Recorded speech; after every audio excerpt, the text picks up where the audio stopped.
The Ford Explorer has been one of Ford's flagship cars for plenty of decades now. It's also known as one of the most prominent police cars in the police department. And today we're here to talk about whether or not this is the right car for you.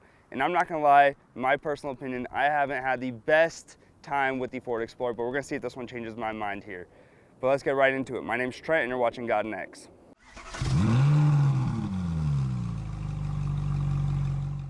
Starting up front on this Ford Explorer, you'll notice that Ford did make some pretty big changes to the overall design of it compared to previous models. First thing you're going to notice is that this one does have a much larger grille. It's a lot more prominent. It's got the black accents all over the front end of this car too. It even says Explorer with the black trim right here. Ford went ahead and redesigned the headlights, which to me they look a lot better. I definitely prefer the look of these ones over last year's model. One thing I do like about this car is that this car is finished in the carbonized gray metallic color, which looks great on this car. I think Ford Explorers look great when they're in that neutral color. They're not really a car that stands out and you don't really want to, so I really like that for this car. Continuing on up front, you'll notice that it just looks a lot more sporty. It looks more intimidating, I would say, from the front end. And I really like that, but let's move on to the engine specs. Now, this is the ST line trim level of the Explorer, and compared to last year's gen, not much has changed on it as far as the engine goes. It still has the 2.3 liter turbocharged inline-4 engine, putting out 300 horsepower and 310 pound-feet of torque, which honestly, it's got a pretty good get up and go. Just on the drive over here, I was accelerating pretty well, and it just took off whenever I needed it to. The brakes felt pretty good. Overall, I mean, the engine is very capable in this car, and I don't think you really need much more with this. So honestly, I would give this engine with this car combination a 10 out of 10. It definitely feels good, and I can't really see much more to improve.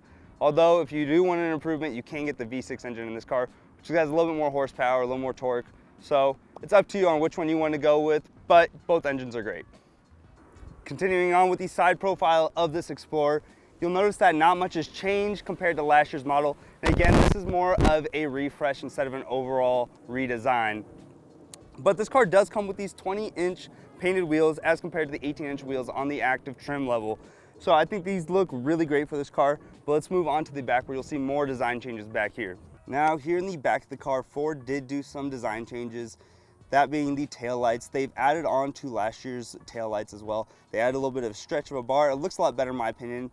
And honestly, I see that trend starting with a lot of cars where they extend the taillights to where it almost looks like a light bar, but it looks really good. Now, continuing on with the trunk space of this car, since this is a family car, plenty of storage inside of this car. So when you have all the rows up, you've got 18.2 cubic feet of storage, which is a decent amount. It's good for groceries, good for whatever, daily needs you'll need it for. But let's say you need some more storage, you can knock down these seats right here, which will open it up to 87.8 cubic feet of storage, which is honestly, it's a ton of storage.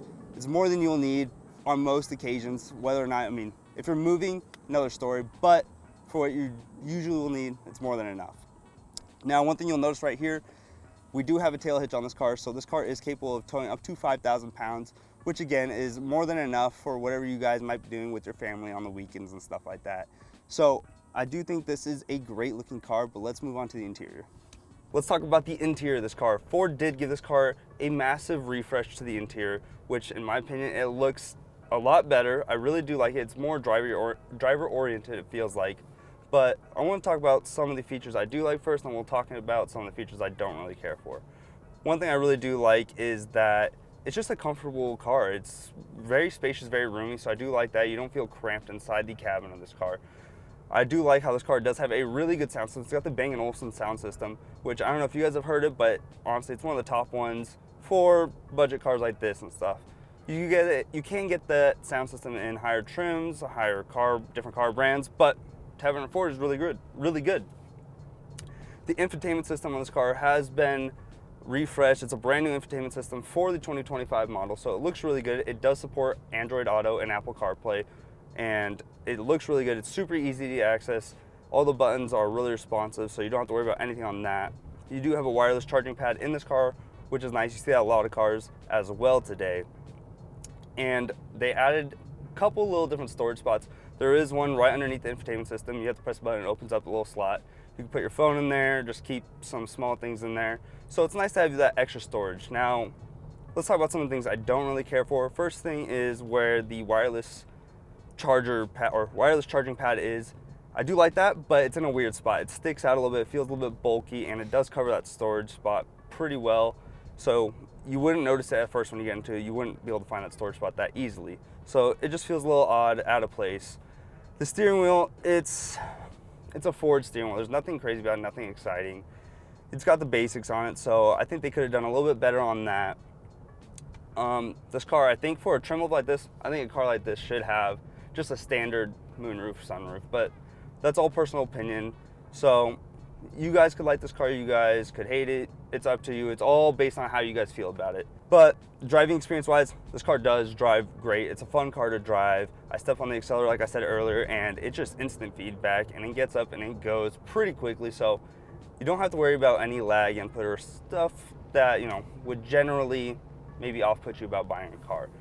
The handling in this car is great as well. I don't have any lag in handling. You don't have any play in the steering wheel. So again, I think Ford has done a great job on that. And just, I would, honestly, this is a massive upgrade compared to previous Explorers I've driven.